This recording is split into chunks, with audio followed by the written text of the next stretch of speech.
नमस्कार, मैं हूं अनुराग चड्ढा। इनसाइड विद अनुराग में आपका स्वागत है। दोस्तों, उत्तर प्रदेश की सड़कों पर रातों रात पाकिस्तान के कराची और खूंखार लियारी राज की एंट्री हो चुकी है। सवाल सीधा है और निशाने पर सीधा यूपी का सिंहासन है। आज यूपी की सड़कों पर जनता से खुलेआम पूछा जा रहा है कि आपको क्या चाहिए। रहमान डकैत की तरह अखिलेश यादव का लियारी राज, जिसमें दंगे और माफिया राज का खौफ हो, या फिर कन्या पूजन करने वाला वो धुरंधर सीएम जो माफियाओं को सीधे मिट्टी में मिला दे।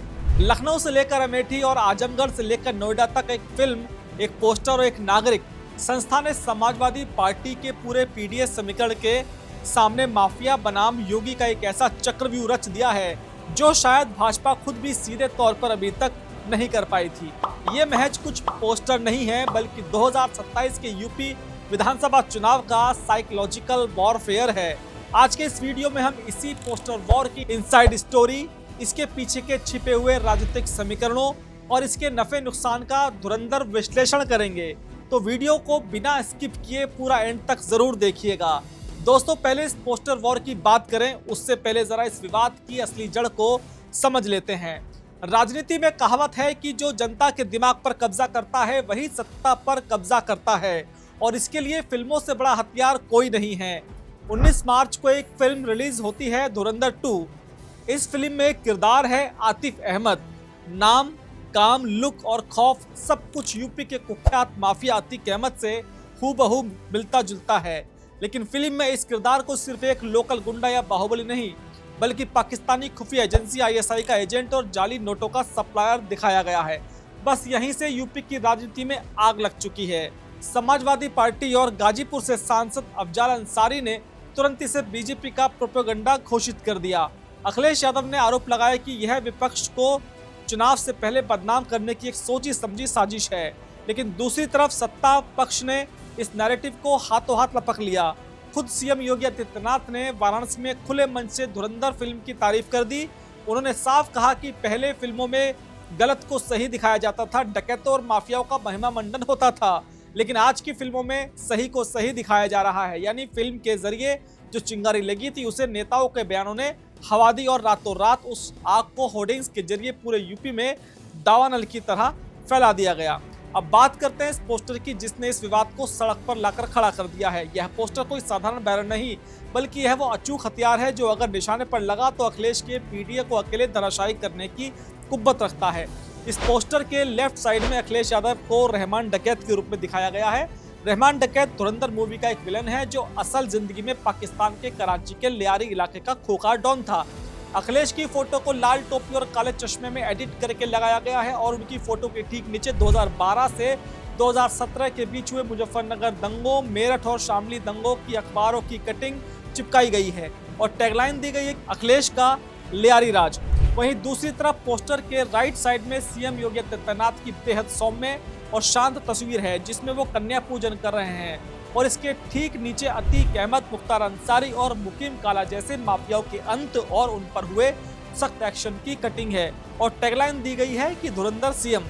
यूपी में लगे इस पोस्टर ने एक ही झटके में दो गहरे मनोवैज्ञानिक काम किए हैं। पहला, इसने अखिलेश यादव के 2012 से 17 तक के कार्यकाल को सीधे तौर पर दंगों, खून खराबों और माफियाओं के संरक्षण से जोड़ दिया, और दूसरा, इसने सीएम योगी की इमेज को एक ऐसे रक्षक के रूप में पेश किया जो एक तरफ महिलाओं का सम्मान करता है और दूसरी तरफ अपराधियों का संहार यानी कि एनकाउंटर कराता है। ये पोस्टर लखनऊ के वीवीआईपी इलाकों से लेकर मलिहाबाद, सीतापुर, नोएडा से लेकर अमेठी के रेलवे स्टेशन और संग्रामपुर तक लगाए गए हैं। ऐसे में सबसे बड़ा सवाल उठता है कि आखिर ये होर्डिंग्स लगा कौन रहा है? क्या ये पोस्टर भाजपा ने लगवाए हैं? तो जवाब है बिल्कुल नहीं। यह पोस्टर यूथ अगेंस्ट माफिया नाम की एक संस्था द्वारा लगवाए गए हैं। होर्डिंग पर इसके कार्यकारी अध्यक्ष आशुतोष सिंह और महामंत्री अभिनव तिवारी की तस्वीरें लगी हुई हैं। जब हमने इसकी ऑफिशियल वेबसाइट को चेक किया तो पता चला कि यह एक नागरिक संस्था यानी सिटीजन फोरम है जो घटनाओं का रिकॉर्ड रखने और युवाओं को जागरूक करने का काम करती है। लेकिन विपक्ष यानी समाजवादी पार्टी के समर्थकों का सीधा आरोप है कि यह संस्था महज एक मुखौटा है। इस संस्था के जरिए भाजपा अपना एजेंडा चला रही है ताकि बीजेपी सीधे तौर पर कानूनी या चुनाव आयोग के विवादों से बच सके, लेकिन उनका असली नैरेटिव और एजेंडा बिना किसी रोक-टोक के जनता तक पहुंच जाए। अब आते हैं सबसे अहम सवाल पर। इस पूरे धुरंधर बनाम डकैत वाले पोस्टर वॉर का फायदा किसे है? और नुकसान किसका है? जाहिर सी बात है समाजवादी पार्टी को इसका सबसे ज्यादा नुकसान होने वाला है। अखिलेश यादव ने पिछले कुछ समय से पीडीए यानी पिछड़ा प्लस दलित प्लस अल्पसंख्यक को एक मजबूत नैरेटिव बनाया था। वो 2027 का चुनाव रोजगार, महंगाई, पेपर लीक और संविधान के मुद्दे पर लड़ना चाहते थे, लेकिन ये पोस्टर अखिलेश को वापस 2012 से 2017 के उसी लॉ एंड ऑर्डर और दंगों वाले दलदल में खींच रहे हैं, जो उनकी सबसे बड़ी राजनीतिक कमजोरी बन सकती है। मूवी में अतीक को आईएसआई का एजेंट बताए जाने से सपा के सामने एक धर्म संकट खड़ा हो गया है। अगर सपा बचाव करती है तो उन पर माफिया और देशद्रोहियों के समर्थक होने का ठप्पा लगेगा। अगर सपा चुप रहती है तो उनका कोर मुस्लिम वोटर छिटक सकता है, जिसे आजम खान जैसे नेताओं की कमी पहले से ही खल रही है।